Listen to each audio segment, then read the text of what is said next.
You talked about behavior from Democrat lawmakers, a lot of disruptions, and I just wanted to kind of go back to that. We saw Democrat lawmakers not stand for Laken Riley, for Peyton McNabb, for the son of a slain police officer and 13-year-old cancer survivor. What are the optics of that nationally, just in terms of not just the people who were in the room last night, but across the nation? And also, was President Trump expecting this type of behavior when he was crafting his speech? So I gave a quote to one of the media outlets in this room yesterday that Democrats behaving like children would be the least surprising thing of the night. And unfortunately, that quote did turn out to be true. I think the president and everyone, frankly, was surprised by the Democrats refusing to stand for not the president's policies, because frankly we expected that, but for the everyday Americans who President Trump was shining a light on their stories. Mark Fogel, for instance, an American school teacher who was detained by the Russians. President Trump freed him. If Joe Biden had done that, they all would have been on their feet, but because of it came from President Trump, they weren't. So we think it's very sad, but we're very proud of the president today. And the American people are the people that this president cares about most, and the reviews are in, and everybody loved his speech. Thank you. And then on Maine, we know that the governor of Maine has really pushed back against the president's executive order saying that boys should not be in girls' sports. I spoke with a lawmaker from Maine this morning who told me she'd been censured by state lawmakers for calling a man and speaking up on this. What is the next move for the White House in this battle to protect the integrity of women's sports? Yeah, well, the Department of Education has sued the state of Maine. As you know, there's ongoing litigation. The president has made a commitment to ensure that states are being held accountable if they continue to allow men in women's sports, which he believes is an egregious violation of taxpayer dollars. And so that fight continues, and the president won't back down. Again, this is a common sense policy. 80% of the American people, including more than 60% of Democrats, do not want men in women's sports. So the president will stand by this commitment. Sure, Monica. Thank you, Caroline. You mentioned not one Democrat senator voted to protect women's sports from males. Not one Democrat congressman or congresswoman stood to applaud or support protecting women's spaces and sports at the president's joint session to Congress last night, as you articulately mentioned at the beginning. So I'm wondering, what message is that sending to not only young women who are competing in these sports across the country, but also to the parents of these young girls? Yeah.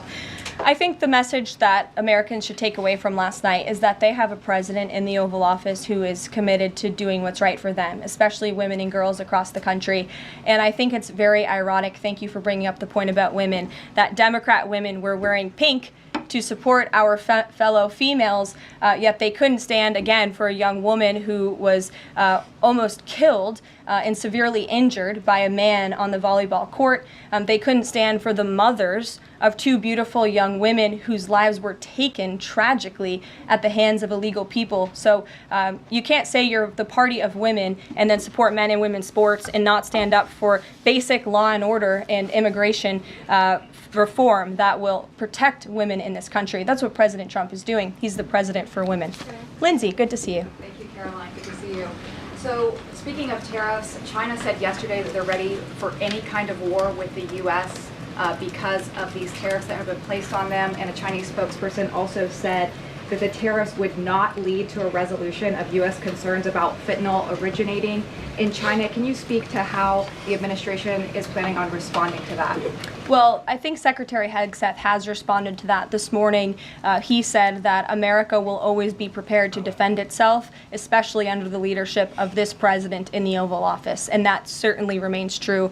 Again, when it comes to tariffs, the president has been very tough on China, not just now with 20% and more with the reciprocal tariffs that will hit on April 2nd. But look at what he did in his first term. There were billions of dollars worth of tariffs that he implemented on China. And it's quite telling that the previous administration did not rescind those tariffs because they realized the value that they had in not only deterring China, but also raising revenue here in the United States. Rachel. Thanks, Caroline. Just a quick follow-up, two quick follow-ups on tariffs. The president mentioned a little disturbance during his remarks yesterday. The CEO of Target says that consumers will likely see prices go up on everything from strawberries to bananas to avocados. How long should Americans expect to pay higher prices? Are we talking a week, a couple of days, a few months?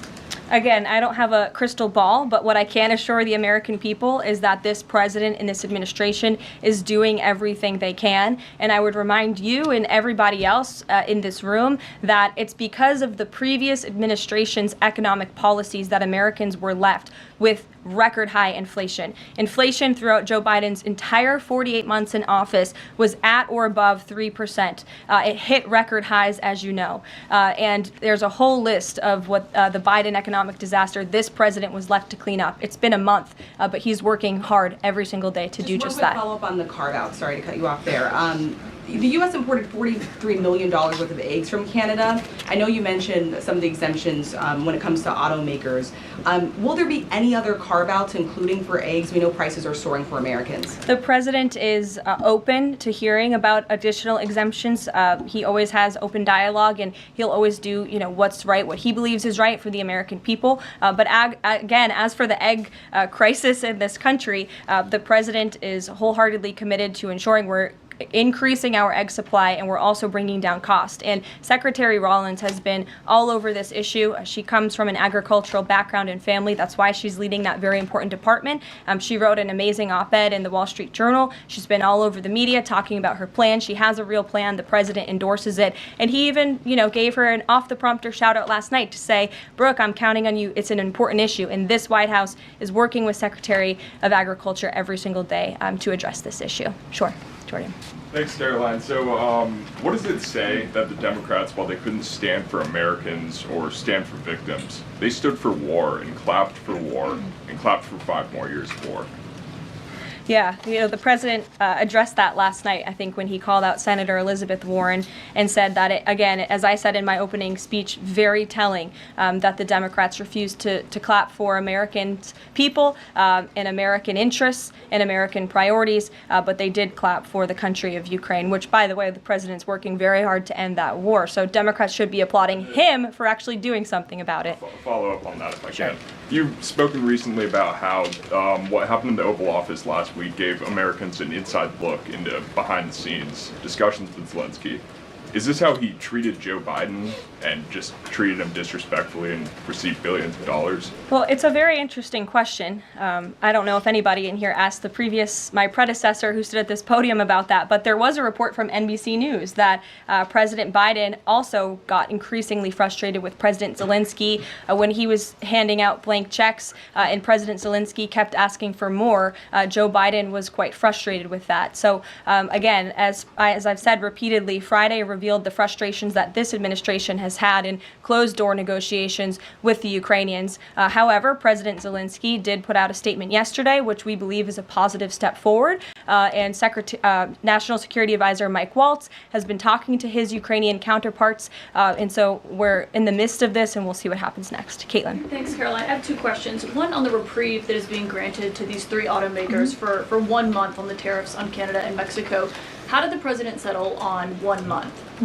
The reciprocal tariffs will go into effect on April 2nd, and he feels strongly about that no matter what, no exemption, so that's where the 1 month comes from. Does he expect them to be able to shift production within a month? He told them that they should get on it, start investing, start moving, shift production here to the United States of America, where they will pay no tariff. That's the ultimate goal.